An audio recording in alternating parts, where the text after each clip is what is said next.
les mitzvot et l'antidépresseur.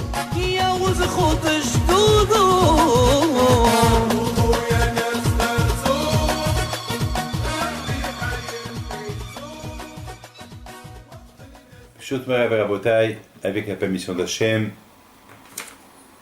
j'espère que vous allez bien. Je voudrais vous souhaiter à vous tous une bonne fête de Pessah, Be'ez Hachem. Nous sommes aujourd'hui, on va lire un pasouk de la paracha de la semaine. Ce Shabbat, c'est Shabbat Hagadol. Et c'est écrit dans la paracha de cette semaine combien le Kohen Gadol il devait se préparer pour entrer à l'intérieur du Saint des Saints. Et la Torah, elle précise que le Kohen Gadol, le jour de Kippour, ne peut pas rentrer quand il veut. Uniquement le jour de Kippour et uniquement lorsqu'il rentre là-bas, il doit bien se préparer, et les vêtements qu'il doit porter, et le pantalon qu'il va porter, et la chemise qu'il va porter, et le chapeau qu'il va porter. Enfin, la Torah, elle précise même ses vêtements. Mais vraiment, je me suis posé une question, mais pourquoi la Torah, elle précise tellement tant de choses que le Kohen Gadol, lorsqu'il va rentrer au sein des saints, de la façon qu'il doit même porter ses vêtements, et comment commencer à les porter, comment ils doivent être. Mais pourquoi tout ça? Pourquoi la Torah dit, attends, on sait, il ne va pas rentrer à Shalom sans vêtements, au sein des saints. Est-ce qu'on a besoin de dire ce qu'il doit porter? Bon ben, si la Torah veut nous dire qu'il ne faut pas qu'il porte des vêtements, qu'il avait des vêtements en or, eh ben la Torah dit qu'il rentre avec des vêtements en tissu, c'est tout. Mais pas le pantalon, c'est tout. On comprend pourquoi. Parce que la Torah est tellement... Elle est courte, la Torah. Elle n'aime pas trop, la Torah, détailler les choses. Beaucoup de fois, on voit que la Torah est... Sur les choses qui sont pas importantes, la Torah, elle détaille. Et les choses qui sont tellement importantes, la Torah, même pas, elle parle de ça. Quand, par exemple, lorsque la Torah parle de Nida, la Torah, elle parle un passouk de Nida. Alors que Nida, pour nous... C'est très important, il y a des milliers de livres qui parlent de Nida. Et la Torah ne parle pas beaucoup de Nida, c'est bizarre. Et là, la Torah nous parle, elle détaille les vêtements, de quel tissu, comment ils doivent être, et le pantalon, et la veste. Pourquoi tout ça? Mes amis, il faut savoir une chose, c'est écrit dans la Gada, Seulmad Mabikesh, Laban Harami, la Asot Yaakov. Sors et apprends. Qu'est-ce que Laban a voulu nous faire? C'est quoi? Sors et apprends. Seulmad, sors et apprends. Où je suis pour que je sors? Sortir d'où? C'est quoi? Sors et apprends. Ce que Laban, il a voulu nous faire. Laban, il était pire que Paro. Paro, il voulait tuer que les garçons et pas les filles, alors que Laban, il voulait tuer les garçons et les filles. Pour ça, il faut me dire, sors et apprends. C'est que le message. Mes amis, il faut savoir une chose. Pourquoi on parle maintenant de la Gada de sortir et d'apprendre ce que Laban a voulu faire et ce que Paro a voulu faire. Maintenant, on parle de Paro. Alors, on continue à parler de Paro. La Haggadah, c'est de parler de Paro. On ne parle pas de Laban. Laban, il s'en fout de Laban. Mes amis, moi je pense que bien chacun de nous, il doit savoir que la fête de Pessah, c'est quand même une fête de préparation pour Matan Torah. À Pessah, on se prépare pour Matan Torah. À partir de Pessah, on commence à calculer les jours quand Matan Torah va venir. Et c'est la raison pourquoi on nous dit Tseoulmad. Ça veut dire que tout le but de Pessah, c'est pas que manger, c'est pas que s'asseoir à table après aller au lit, non. Sors et apprends. Il faut que tu sors. Attends, la fête, c'est pas que la fête manger et du blabla. La fête, c'est de se réjouir, de parler d'Hachem, les miracles qu'il nous a fait. Et le but, c'est de se préparer pour Matan Torah, le don de la Torah, Shavuot. On commence déjà à calculer le Homer, Tseoulman, allez, sors sors de tes idées, sors de cette empreinte, tu es en train de... Ne gâche pas la fête. Si tu penses que la fête, c'est avec manger et dormir, c'est pas ça la fête. Tu peux manger et dormir toute l'année. La fête, c'est pour apprendre quelque chose de la fête. On mange et on dort toute l'année. On rigole toute l'année, mais la fête, c'est de s'imprégner de la fête. Alors, c'est parce que le Pessah, c'est la première fête que Dieu nous a donnée. Et après cette fête, c'est Matan Torah. Le don de la Torah. Alors, allez, sors de la table, allez, sors de la maison, allez, ça y est, mettons, commence à apprendre. Et commence à apprendre le but de cette fête. Le but de cette fête, c'est de se préparer pour vraiment recevoir la Torah.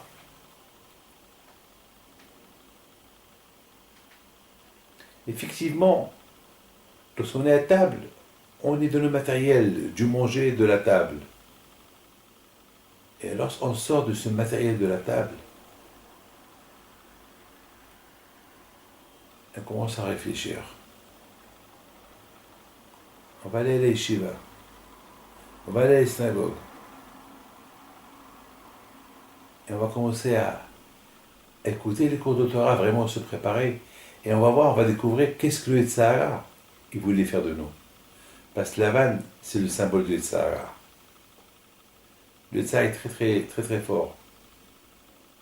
Il veut détourner la fête pour la rendre une fête personnelle, pas une fête du bon Dieu. Une fête personnelle, sans raison. Il faut savoir quitter la table à temps. Parce que beaucoup de fois, on croit qu'à Pessah, c'est la fête de famille. C'est vrai. Mais c'est aussi Pessah Ol Hashem. C'est la fête du bon Dieu. C'est la fête du rapprochement de l'homme à Akadosh Baruch Hu. C'est la fête que on parle des éloges d'Hachem, les miracles qu'il nous a fait, et pour but, la préparation de Matan Torah. Mais malheureusement, à cause de les 4 verres qu'on va boire, et manger, et après dormir, et manger, et dormir, on va perdre la raison. Pourquoi on fait pas ça? Mais lorsqu'on sort de cette emprise, on va découvrir que le Sahara était très fort. Il a voulu détourner la situation en sa faveur et contre nous.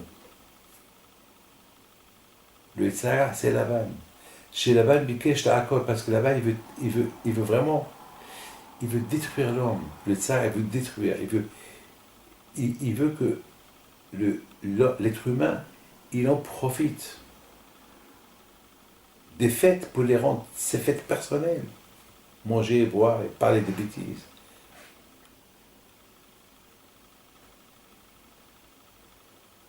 Et c'est la raison pourquoi le Shabbat, avant Pessah, il s'appelle Shabbat Agadol, le grand Shabbat. Et pourquoi il s'appelle le Shabbat Agadol?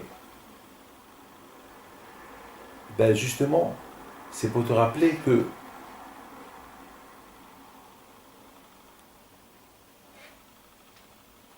combien chacun de nous doit savoir et mesurer la valeur du miracle que Hachem a fait aux Juifs en Égypte. Ce fameux Shabbat, avant Pessah, lorsque Hachem leur a dit de prendre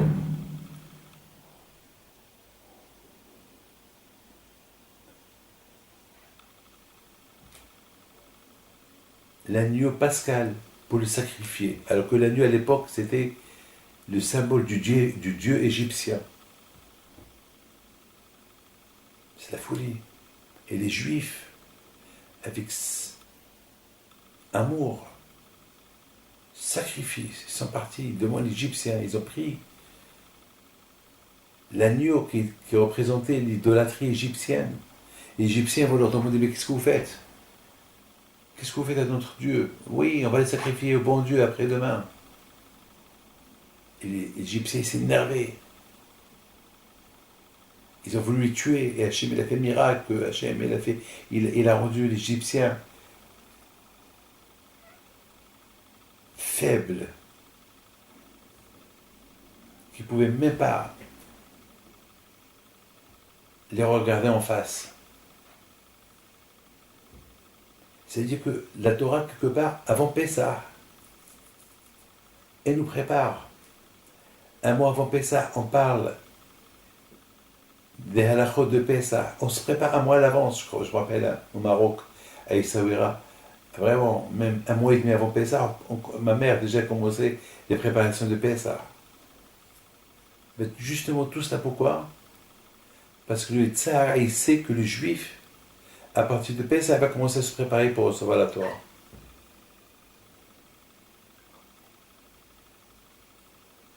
Et pour symbole, il va fêter la fête de Pessah, la fête des éloges à Dieu. Dieu qui l'a sauvé de l'Égypte pour lui donner la Torah. Alors Akash Baruch Hu, qu'est-ce qu'il fait? Il sait que le Tzahara, à Pessah, dans notre propre territoire, il peut détourner la situation en sa faveur. Et au lieu qu'on fête et célébrer Pessah, on va célébrer notre fête personnelle et la fête du Sahara, et on n'a pas dû en perdant tout contact avec la fête, la vraie fête. Pessah ou Hachem.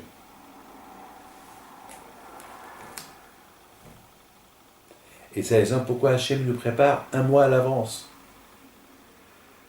Pour ne pas qu'on perde les repères avec Pessah. Alors c'est la raison pourquoi dans la Gala, pendant qu'on boit les 4 verres, on dit fais attention, Tseoulmad, tout de suite après la Gada, allez, sors, quitte la table, ça y est, t'as fini à manger, t'as fini de parler, allez, arrête de parler des bêtises, allez, sors de cette situation pour ne pas que tu tombes dans le péché de ça, allez, commence à te préparer vraiment à matin Torah. C'est la raison pour qu'on lise Shira Shirim après le repas de Pessah. Dès qu'on finit le sévère, on lit Shira Shirim. Pourquoi pas Shira Shirim? C'est un chant que Shlomo Amelech, le roi Salomon, il a écrit, un chant à l'amour que Dieu porte aux Juifs, la Torah qu'il leur a donnée, et comment Hachem il a approché les Juifs à Matan Torah au mont Sinaï. Et c'est la raison pourquoi on compare Lavan au Sahara. Combien il faut faire attention. שפרעה לא גזר אלא על הזכרים.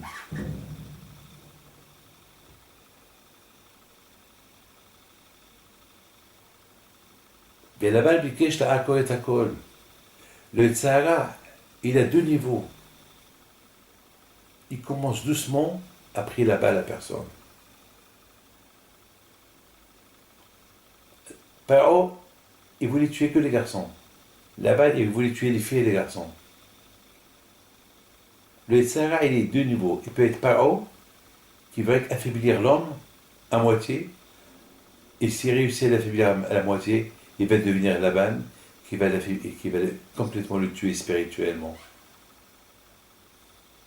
Et c'est la raison que ce Shabbat-là, c'est au même temps Shabbat Agadol, et en même temps c'est le Shabbat, la paracha après la mort de les enfants de Aaron. La Torah nous parle, Misiut Nefesh, combien un homme il doit se sacrifier pour servir à Akadosh Baruch Hu. Être prêt à mourir pour l'amour d'Hachem. Ça doit être continuellement, tout le temps. pas de temps en temps.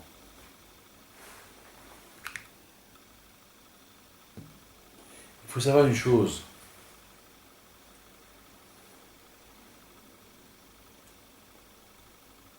On vit aujourd'hui dans un monde trop matérialiste, un monde dur, un monde cruel.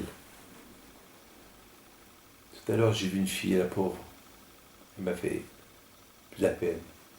Elle a 18 ans, gravement malade, entre la vie et la mort. Combien j'entends aujourd'hui? Elle me dit, Rabbi David, je vais m'en renforcer. Je vais devenir très religieuse. Je veux vivre. Soudainement, elle veut faire des sacrifices. Et elle veut s'habiller de haute. Elle veut plus aller à la plage. Elle veut faire des sacrifices et des sacrifices. Je lui dis, ma fille, si tu veux faire tes sacrifices, il ne faut pas les faire parce que tu as peur de la mort ou tu as peur de la maladie. Il faut les faire par conviction. Parce que si tu les fais par conviction, une fois que tu guéris, tu vas continuer à les faire. Mais si tu les fais par la peur, une fois que tu vas guérir, la peur va disparaître et toutes ces belles choses que tu commences à faire, ça va disparaître. Apprends à faire les choses par conviction. Le Satan est très fort. Le Satan est très très fort.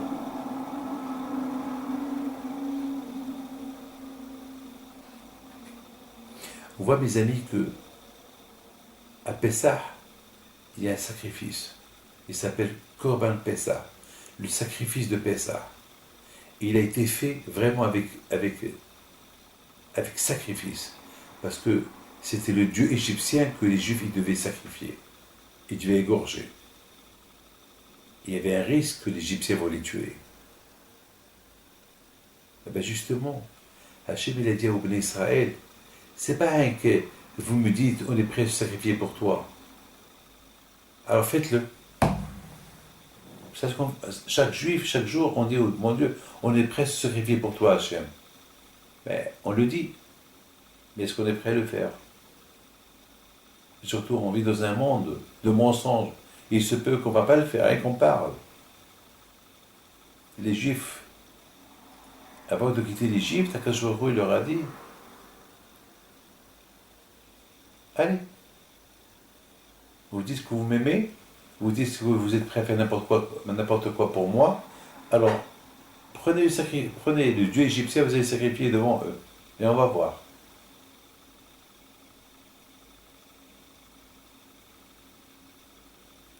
Ça, c'est une grande épreuve avant de quitter l'Égypte.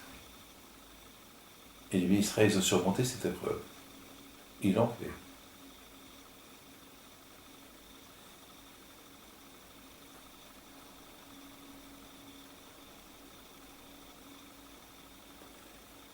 Parce qu'ils ont compris, les Juifs, que en quittant l'Égypte, Hachem va leur donner la Torah.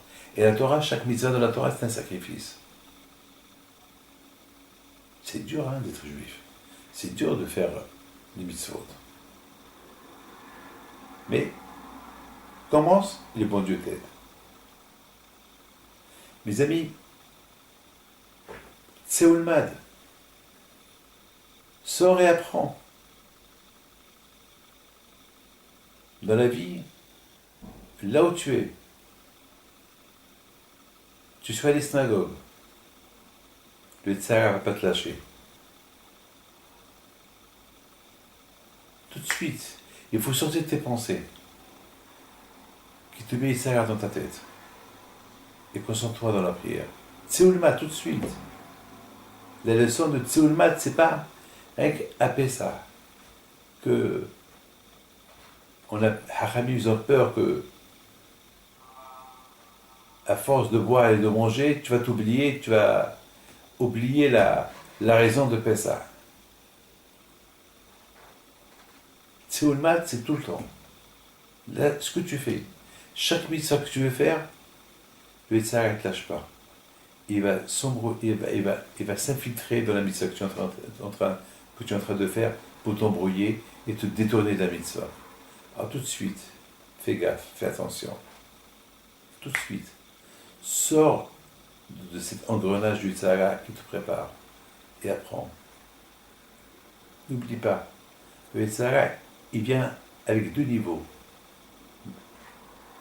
Mabikesh, le Tzara, il ne vient pas d'un seul coup. Il vient progressivement chez l'homme, un peu, et un peu jusqu'à qu'il achève.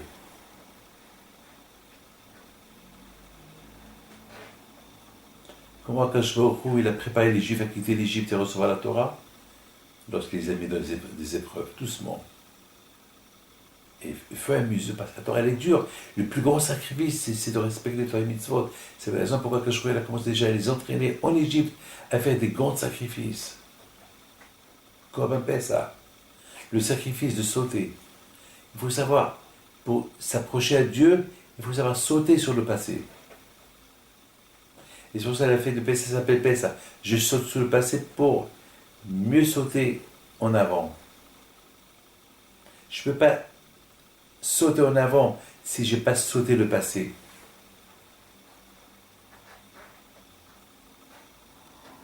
Et dans le Corban Pessah, le sacrifice de Pessah,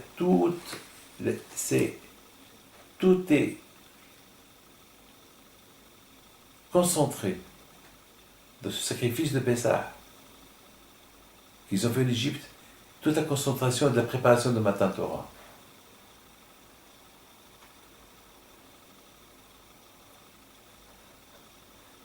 Mais toi, mes amis, vous avez compris, c'est quoi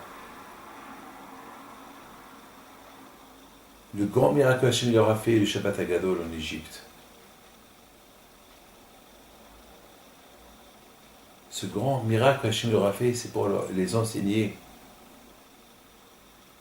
Vous voyez, pour servir Hachem, le Tzara, il ne va pas vous lâcher. Mais vous commencez et il y aura le miracle. Et je vous aiderai pour faire la mitzvah. Mes amis, c'est la raison pourquoi dans cette paracha d'aujourd'hui, la paracha nous parle de quoi? La paracha nous parle des choses extraordinaires, la paracha.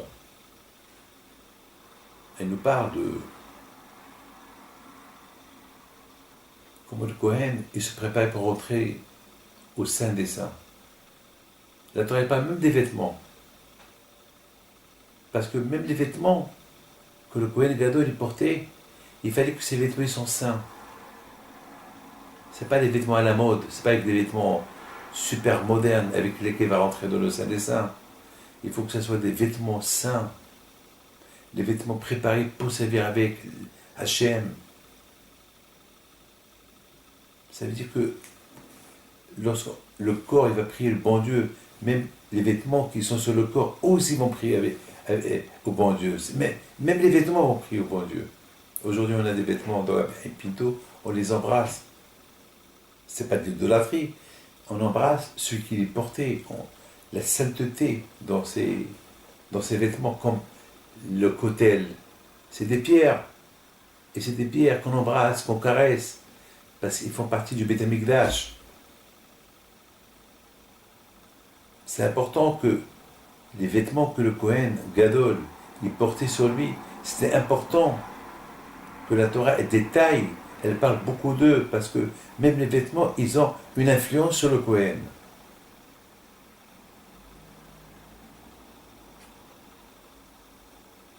Il faut que le Kohen sache, et puis tu ne peux pas rentrer dans le Saint des Saints, la maison du bon Dieu, l'endroit le plus Saint des Saints, avec n'importe quel vêtement que tu vas choisir. C'est pas Boss, c'est pas Christian Dior, c'est pas des marques que tu vas porter pour entrer au Saint des Saints, non. C'est des vêtements que Hachem a choisi pour toi.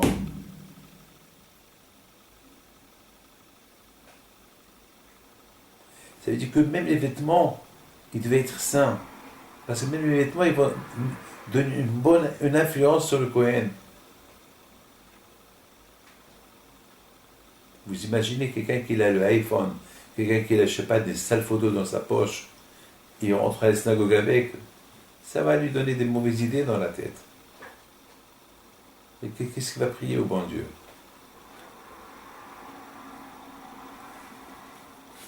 Les vêtements, c'est important, les vêtements. Vous savez, mes enfants, lorsqu'il y avait la plaie de l'obscurité, je me suis posé la question, mais pourquoi Hachem, il a donné cette maca-là, la plaie d'obscurité, pourquoi? Pourquoi c'était le dernier coup, c'était après Makat Hosher, c'était Makat Vechorot. Pourquoi la plaie d'obscurité? Parce que mes amis, cette plaie d'obscurité, elle symbolise l'obscurité où les Égyptiens ils étaient. Avec tous les miracles qu'ils voient, il tient encore tête au bon Dieu. Mais les Juifs, c'est écrit, chez les Juifs, il y avait la lumière. Les Juifs, ils ont commencé déjà à voir plus clair. Et comment les Juifs, ils ont commencé à voir plus clair? Pourquoi pas les Égyptiens? Parce que les Juifs, ils ont commencé à voir que le but de la société de Dieu, c'est la Torah. Déjà, le fait qu'ils pensaient déjà à la Torah, déjà, ils voyaient déjà plus clair.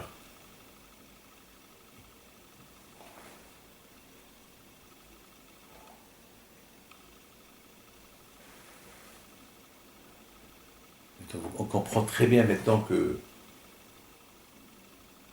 la signification de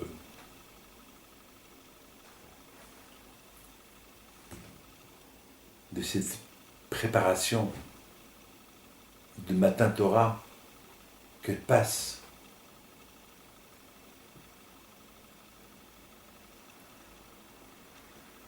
par tous ces miracles que les Juifs ont vus en Égypte.